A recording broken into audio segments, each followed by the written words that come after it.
Muy buenas tardes, acabamos de terminar una sesión de pleno en la que pudimos analizar dos capítulos muy relevantes para el sistema político, para la sala de máquinas, del ejercicio del poder. De esta forma se intenta aumentar la gobernabilidad, aumentar también la posibilidad de transmitir las inquietudes ciudadanas hacia el ejercicio del poder y hacia decisiones concretas. Creo que ha sido una muy buena sesión en donde hemos perfeccionado o hemos discutido de cómo perfeccionar los textos y hemos profundizado también en nuestro sistema político. Entonces, quería preguntarte yo por la figura o por este artículo que exige o hace obligatorio la idea de un ministro coordinador. ¿Se puede explicar por qué decidieron eso? ¿Y es distinto a certeza, a interior? Bueno, hoy día en la Constitución vigente se contempla la posibilidad de que el presidente de la República designe a un ministro coordinador. Lo que hacemos en la propuesta es exigir que el futuro presidente deba designar a un ministro coordinador. ¿Y esto por qué? Porque nos parece importante generar un primus inter pares, es decir, generar un jefe político que pueda tener las relaciones con el Congreso, pueda también servir en alguna medida de fusible en casos de crisis, pueda concentrar la coordinación y también eventualmente alejar a la figura del jefe de Estado, del presidente de la República, de la transacción legislativa. Esta no es una figura extraña en el constitucionalismo, esta figura no cambia el régimen de gobierno, puesto que sigue siendo de exclusiva confianza del presidente. No hay cogobierno, sino que pretendemos mejorar la coordinación entre el presidente, el oficialismo y el Congreso. También si nos puedes describir la de activismo, lo que pierde el escaño de la persona que renunció al partido político que lo hizo llegar al Parlamento. Una de las decisiones que hemos tomado es fortalecer el sistema de partidos, porque no hay democracia sin partidos fuertes. Y para eso es que se han establecido, por ejemplo, el umbral de votos para poder acceder a la Cámara y el Senado, para que el partido pueda acceder a la Cámara y el Senado, y también algunas normas antidiscolaje o de disciplina parlamentaria. Una de esas es que los parlamentarios que renuncian una vez electos a su partido pierden el escaño. Porque si bien es cierto, nosotros votamos por personas, también es correcto decir de que en un sistema proporcional los parlamentarios electos no solo son electos por sus propios votos, sino que también por los votos de su lista.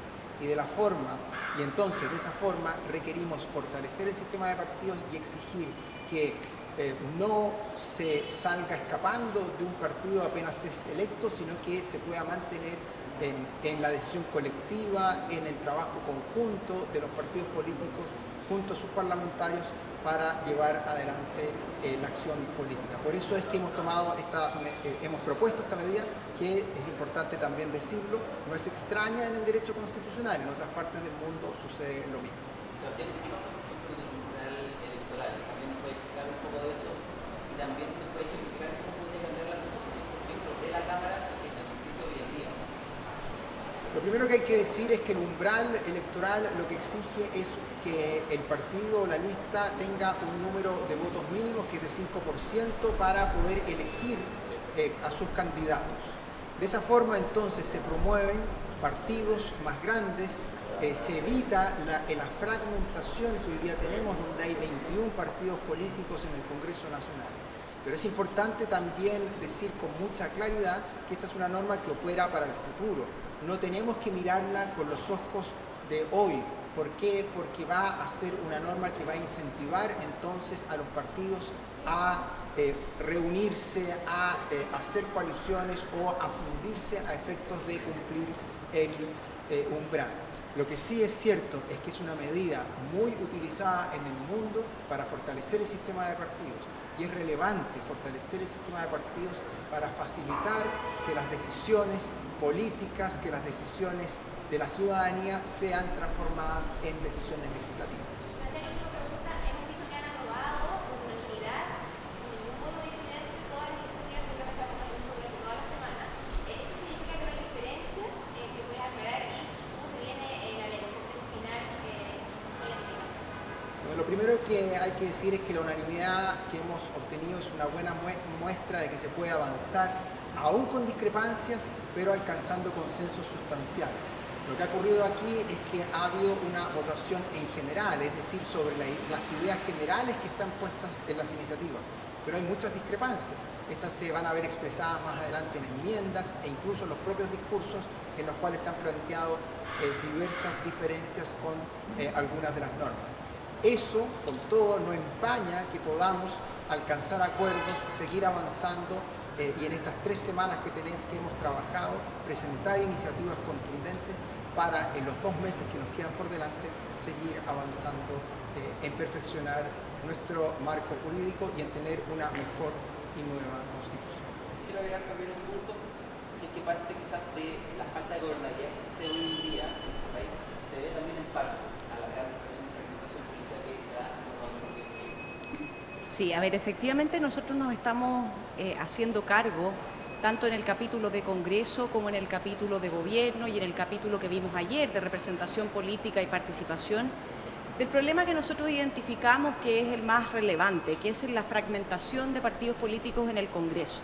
Y nos hacemos cargo con un conjunto de herramientas. Una de ellas, por ejemplo, es poner la elección de los parlamentarios en la segunda vuelta presidencial o cuando ésta corresponda si es que el presidente resulta electo en la primera vuelta.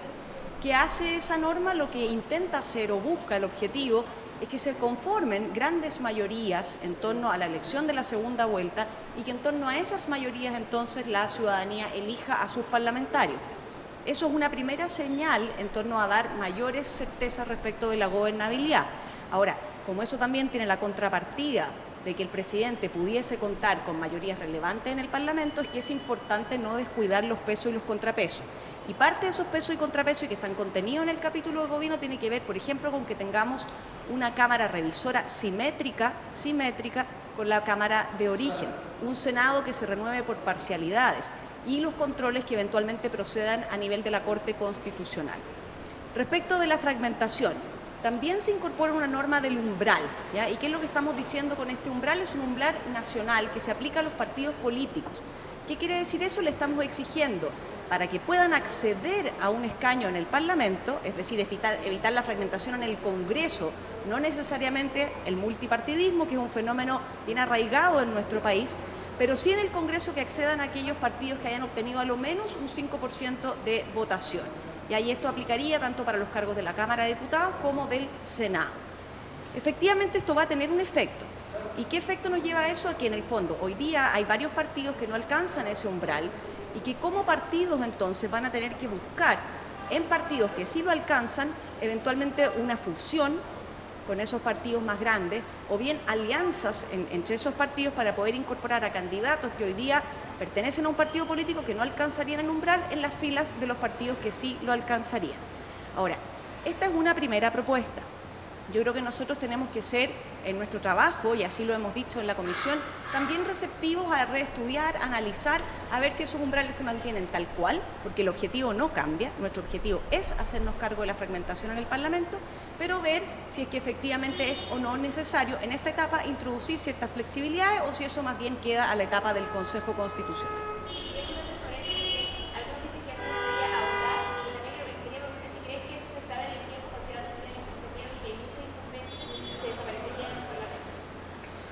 Yo creo que es una medida innovadora, creo que es una medida que apunta en la dirección correcta el establecimiento de este umbral. Nosotros tenemos que ser conscientes de que posiblemente ese umbral podría variar y por lo mismo entonces también es que tenemos que tratar de sostener esta posición todo lo que más podamos y defenderla sin perjuicio de lo cual estar disponibles a la recepción de comentarios constructivos que nos ayuden a ir caminando hacia las mejores propuestas posibles que puedan salir de esta comisión experta. No lo hemos definido porque todavía no hemos definido cuál va a ser el sistema electoral aplicable a la elección de los parlamentarios. No da lo mismo si el sistema electoral es uno proporcional como el que tenemos hoy o si se combina, por ejemplo, a través de un sistema mixto con un sistema mayoritario uninominal o si es que el proporcional tiene también algunas correcciones. Una vez definido eso, entonces tenemos que decidir qué hacemos con los pactos o con los conglomerados que hoy día se conforman. Pero ese es el orden de los factores.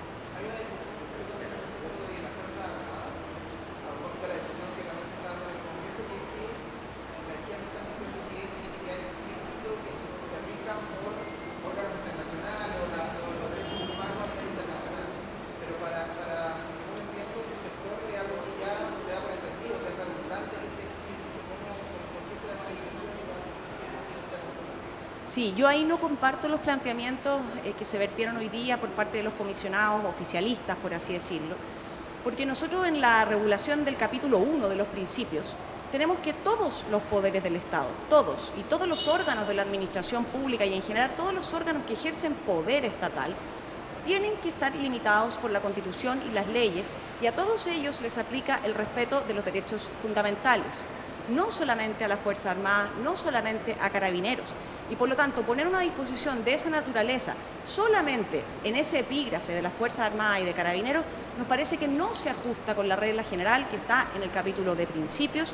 Nosotros tenemos que ser coherentes con esa regulación y si es que se llegara a instituir ahí, yo no veo por qué no ponérselo también al presidente, al Congreso, a los gobiernos locales, a los gobiernos regionales, pues todos esos estamentos ejercen cuotas de poder y en tanto ejercen cuotas de poder debiéramos ser cautelosos que sean respetuosos de los derechos fundamentales y de la Constitución. Por eso es que es adecuado ponerlo a nivel general en los principios. Preguntarte por el límite de elección presidencial que queda igual, estaría quedando igual en la Constitución actual, ¿por qué limitarlo? Si eres partidario o no. Bueno, aquí hoy día tenemos la figura presidencial que tiene un periodo y queda inmediatamente limitado para una renovación de periodo mediante votaciones populares. Creo que eso no ha hecho bien políticamente al país, a la democracia finalmente, para los recambios necesarios y para que la actividad política permita generar diferentes fuerzas políticas, sobre todo cuando esto significa que es la propia ciudadanía la que vota. Y en este caso estamos proponiendo además voto obligatorio respecto de quién conduce el país, en el fondo quién es la jefatura del Estado, quién es este rol de presidencialista que se ha entregado desde las normas constitucionales y en consecuencia, si es desde esa coalición política que se entiende que debe seguir gobernando un gobierno, finalmente un programa de gobierno vinculado a esa coalición o efectivamente la ciudadanía decide un cambio. Por lo tanto, es propio, es necesario la renovación, es parte de la modernización del Estado y por lo tanto en ese sentido yo estoy de acuerdo con las normas como están, más allá de aquellos límites que puedan señalarse respecto de las futuras reelecciones. Y respecto a hacer coincidir la segunda vuelta con las parlamentarias, ¿cómo ves esta iniciativa? Yo valoro esta propuesta en cuanto a ir consolidando fuerzas políticas al interior de un gobierno y dentro de estos pesos y contrapesos que se requieren el Poder Legislativo en el caso. Es decir, que los parlamentarios vienen a ser aquellos elegidos al mismo momento una segunda vuelta presidencial. No obstante, hoy día hemos tenido siempre estas figuras de este balotaje, no necesariamente se produce si es que la mayoría está, pero sí se conforma entonces una vinculación entre ese programa de gobierno que entrega el candidato presidencial con la coalición política que vaya a vincularlo durante su gestión gubernamental. A mí me parece necesario, es una alternativa, una propuesta que es interesante y creo que estamos todos llanos a debatir desde esas líneas, siempre consolidando aquí fuerzas políticas, pero que esas fuerzas políticas a la vez tenemos que revisar la otra cara de la moneda que no signifique ningún debilitamiento. Hoy día es una construcción, es una propuesta, viene un proceso de enmienda, pero creo que al menos este punto creo que es sano y nos hace bien para estos fortalecimientos, estos vínculos, las necesarias coordinaciones políticas.